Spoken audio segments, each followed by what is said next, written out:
You want my children? Take them! I have the instrument to make more! When you change your mind, they'll be in the village!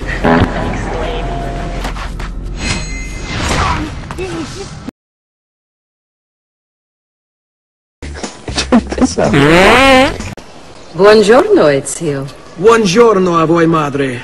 Come state?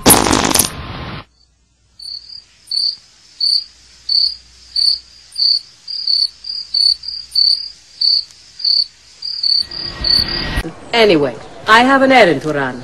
I'd like you to join me. Con piacere.